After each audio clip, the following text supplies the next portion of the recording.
In this video, I'm going to tell you something that I learned during the last week mastermind, influencer mastermind with Grant Cardone. This is something that I actually got the privilege of being invited to.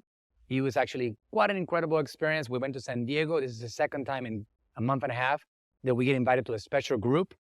They opened up their doors to about 40 of us, and they gave us an insane amount of value. And if you guys don't know Grant Cardone, he's one of the legendary marketers, business owners in this world, social media influencer, celebrity level at this point, and he's an absolute genius in the world of business and in the world of marketing. And I always learn something from him. I've gotten the pleasure of helping him over the years.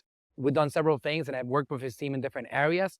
But every single time that I show up, I somehow get a lot of value, and it's quite incredible. So again, an absolute pleasure to be there, absolute honor.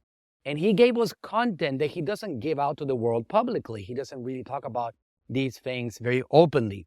And I thought that this would be something that would provide a lot of value to you if I actually took the time to give you this content. All right, let's go over Grant's 15 mistakes that he's made during his life. These are the 15 mistakes that he feels that if he hadn't made, he would have gotten there even faster than what he did over the last decade or so. 15 mistakes, and I agree with every single one of these mistakes. So, number one mistake, I'm going to try to put them all on the wall here. Thinking small. The number one mistake that Grant considered is the biggest mistake that he's made in his life is thinking too small. Meaning that he didn't put enough goals in front of himself. He didn't really think big enough in regards to what he wanted to accomplish. And it's incredible, guys, but the power of your mind is at the bottom of all of it. It is the foundation of your success. If you don't feel you can accomplish something, you will not be able to accomplish it. If you feel you can accomplish it, you can accomplish it. It actually is quite powerful. So there's a quote that says something like this. If you feel you can, or if you feel you can't, you're right. And that's the reality, right? So when you're thinking about big things that you want to accomplish, just know that, of course, you got to follow with the actions and the energy and the execution of those things to be able to get there. But in reality, thinking too small will keep you small. So you want to make sure that you're thinking big. So if you made $50,000 in income last year, think about growing aggressively to the next level. If you have 100 employees and you're thinking about getting to 250, think about 1,000. That's the whole concept of 10x your life. That whole concept that Grant created, that movement, it revolves around this particular concept of thinking big. The opposite of thinking small, of course. That's the biggest mistake. So just make sure that you have the right mindset to be able to succeed and get yourself on a growth path. Number two, staying liquid.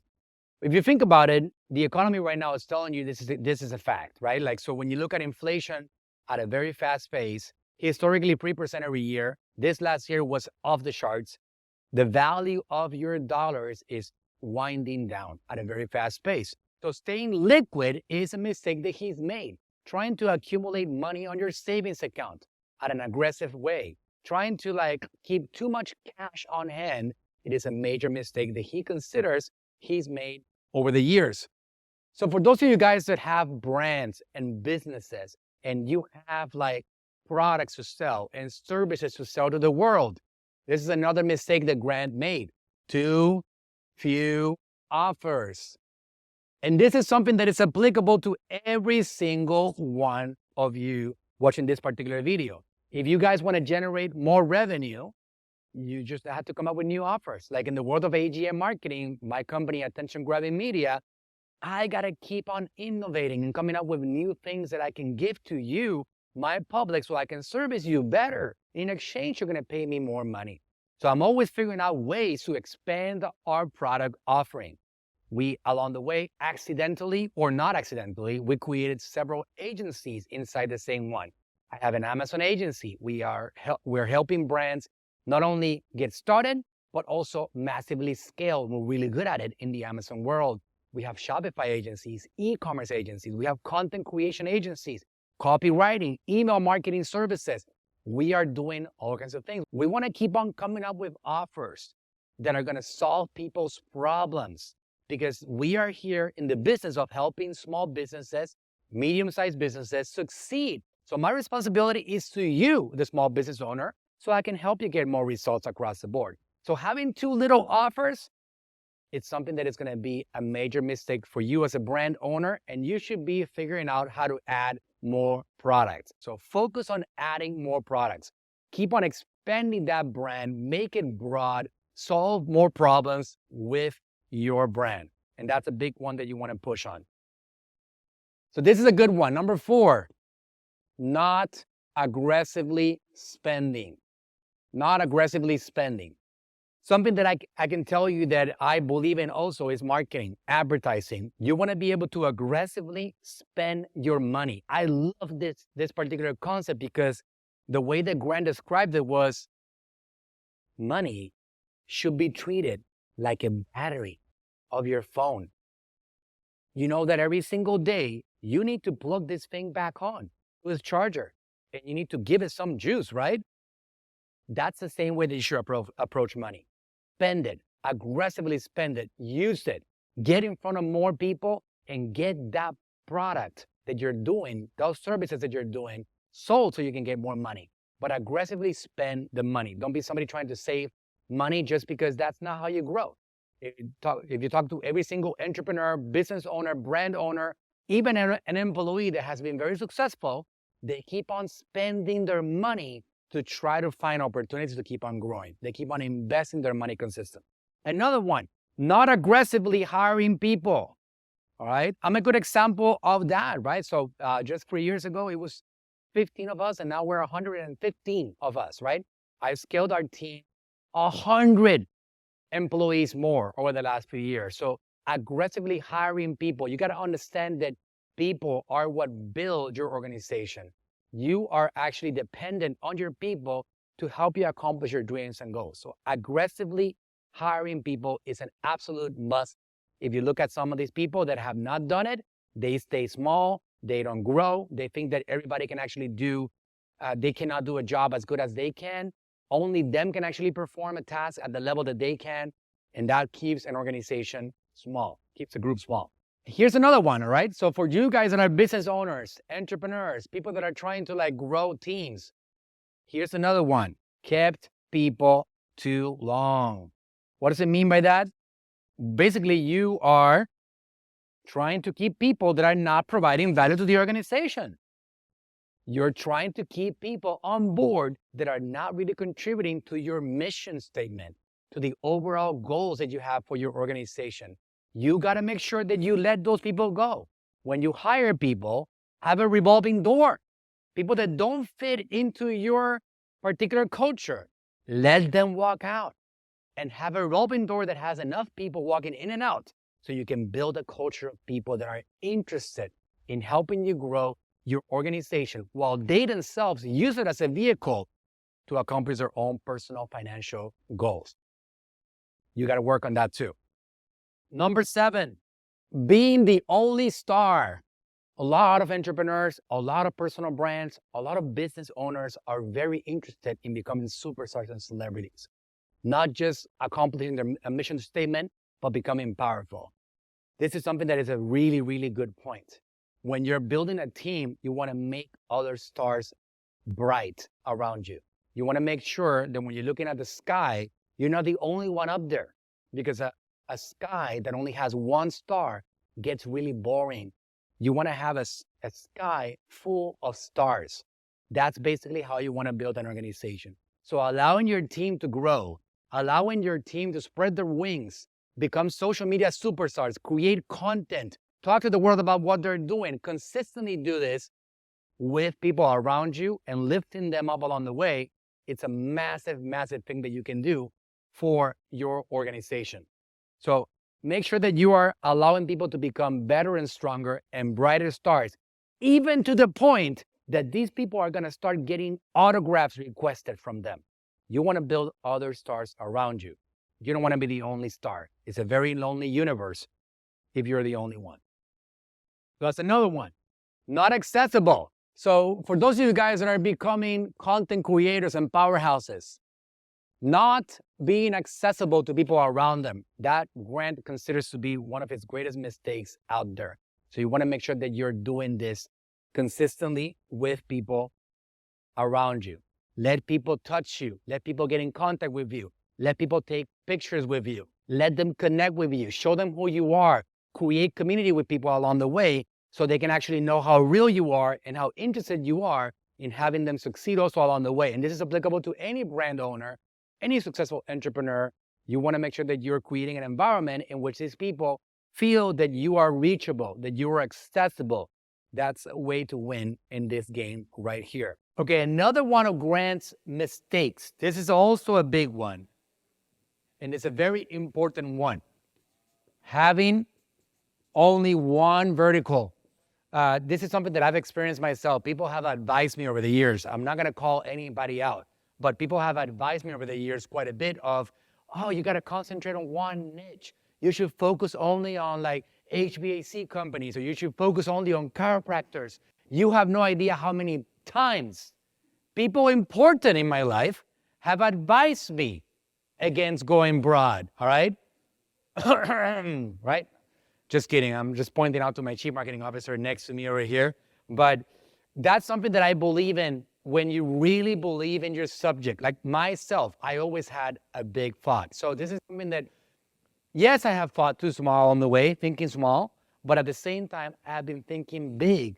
I am a marketer. I am obsessed with the subject of attention. Any business, no matter who you are, benefits from attention. Whether you service people with their tax season or you are helping them buy makeup, it doesn't really matter what you do for them. You need attention. When you get attention, you thrive. When you don't get attention, you struggle. So making sure that you have enough attention is something that is applicable to any business out there. So you want to make sure that you are not going too narrow. In my agency world, being too narrow would be a mistake because I would have missed out on the opportunity of servicing people like you that have varying industries. So I serve people across all industries. It doesn't matter who they are. They come into our world and I figure out what is the next level strategy to help them capture attention at scale. And when they have attention at scale, we can grow their brand. If they don't have attention, then we need to get back to the drawing board and figure that out. So figure out how that is applicable to you. Service more people in your particular market. Go broad instead of having just one vertical. It is one of Grant's major mistakes. So when it comes to managing people, staff, managing human beings, being in charge of an organization of people helping you accomplish your mission statement and your goals overall. Here's another one. Honoring prematurely. What does that mean? If somebody comes into your organization and does one good thing and one good accomplishment, you open up the world to them. That is not the way it should be. You want to make sure that people keep on repeating the actions over and over again. So when you're looking to reward people, look as a business owner, as the one in charge, as the director, as a CEO, as the one that has the role of helping these people grow and expand. Look for those people that are doing the same action over and over again. And they're coming and showing up consistently and giving you results consistently across the board and helping your clients, your prospects, your customers get a lot of value from your products and services. Don't honor people too prematurely because otherwise you create this culture in which people feel maybe complacent with what they've been able to accomplish at the professional level themselves. So Grant said the following. This is a sentence that he said. I never pay attention to people until they start doing something consistently. I never pay attention to people until they start doing something consistently. Let people repeat the process over and over again and show you that they mean business in helping you accomplish your mission goals, your mission statement before you open up the doors to your kingdom wide open. Here's another mistake. I'm going to end at 13, guys, so 3 more from these ones. Following my feelings. This is Grant Cardone going over what he considers to be the biggest mistakes he's made in his life. He literally, guys, the way that it happened, right? He was at the end of the day. Like this is the end of the mastermind, 40 people in the room. there was about $2.7 billion in that room being produced every single year. Right? If you add it all up, $2.7 billion in products being sold or services being sold. There was a lot of power in that room. I accounted for 50 million of those, but there's $2.7 billion, right? So he actually made a list. He sat down on the back. I saw him. And he was making a list of all these things on a piece of paper with a pen. And then he stood up and said, I'm going to end up the day with you guys like this. I'm going to go over my mistakes, my biggest mistakes in my life. Let me go over each one of them with you and explain to you why they were a big mistake. So again, this is something that came directly from his mind into a piece of paper with a pen, and he wrote them down and gave them to us one by one. This one over here was following my feelings, was one of his major mistakes. Instead of judging things based on statistics, what did I do yesterday with my staff in the organization?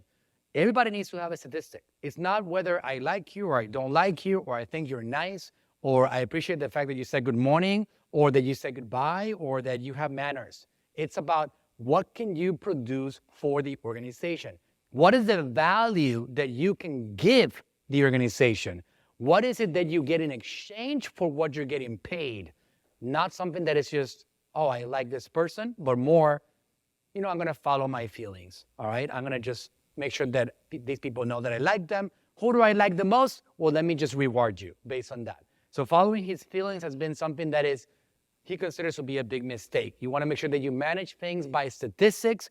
You want to make sure that you manage things with correct processes, with data, analytics, and science, instead of just with feelings. So that's a major one right there. Number 12, too polarizing.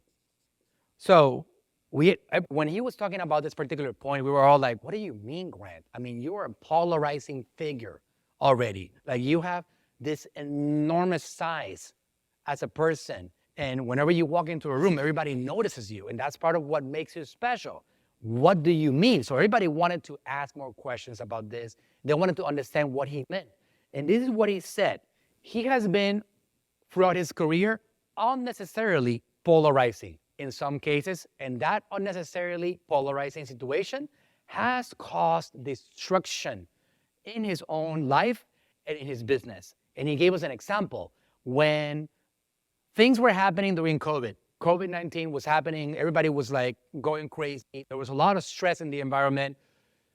There was one department that he wasn't doing well with. So to be honest, he took the opportunity of the COVID-19 environment to pull the plug in that department. That meant that he had to let go of about 100 people. So the whole thing fell apart.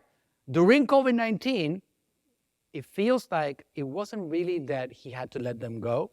He actually just closed it down. And as part of that process, there was 100 people that weren't let go. So he came on stage or to a content piece and he said, I have to let go of 100 people. You got to just do whatever it takes. And he was attacked a lot. And people started talking about how Grant was going bankrupt. And all these things were being talked about on social media. To address that point, he made a video to say that he was actually going bankrupt, that he was giving away his jet instead of $50 million for $8 million, or he was giving away his townhomes and his units. He was doing all that stuff to be polarizing and to try to capture attention. Well, what happened was, even though that he ended with a joke and he said, ha, ha, ha, fuckers, whatever, he kind of joked at the end, people still believed it. And he was getting all his investors calling in to ask questions about, is this true? People were texting him, Grant, are you really selling your jet? It was a disaster for him, an absolute disaster. So he said, that was unnecessarily polarizing. He also talked about bringing Donald Trump on stage as an unnecessary action. And he said, it wasn't the fact that I brought him more than the fact that I brought him first to the conference.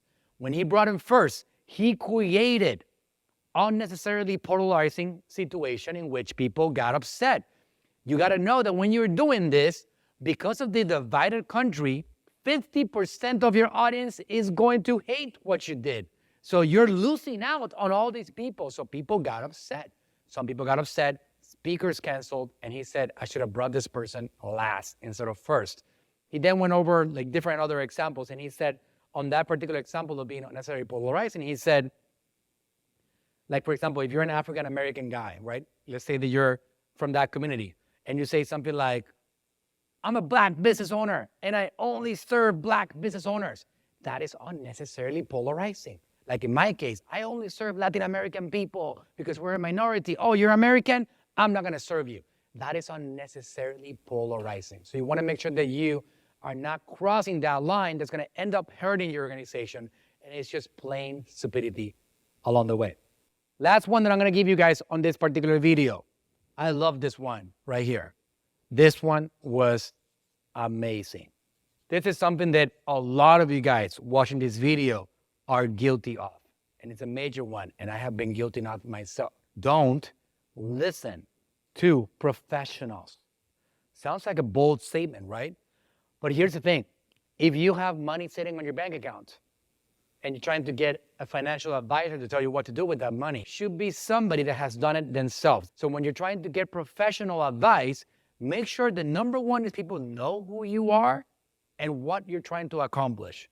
Number two, make sure that these people are also successful in that particular area that they're trying to give you advice on. Number three, try to find out where they are at on that journey themselves. And don't listen to professionals giving you advice on something when they themselves have not accomplished success. So when you're looking for a marketing agency, what have they done themselves for their own products and services? And that will be one thing that should help you determine whether that person or brand can really help you with your business take off to the next level. So I love that particular concept. When you're trying to get professionals to help you, are these professionals knowledgeable in the area that they're trying to help you with? Have they walked that talk themselves? Are they successful? Learn from people that know and have traveled that road themselves. So these are the 15, actually I gave you 13 things that I learned from Grant Cardone were his biggest mistakes in this special, unique mastermind. So let me know what you thought in the comments. Let me know if you feel that some of these things you have done yourselves, or if you feel that you can apply some of these mistakes and try to avoid maybe not having enough growth path for yourself, all right? Hope that you guys accomplish a lot of success, and hope that you keep on watching. And if you're watching this on YouTube, subscribe. If you are listening to this on podcast, subscribe and help me write a review for the podcast, all right? See you in the next episode.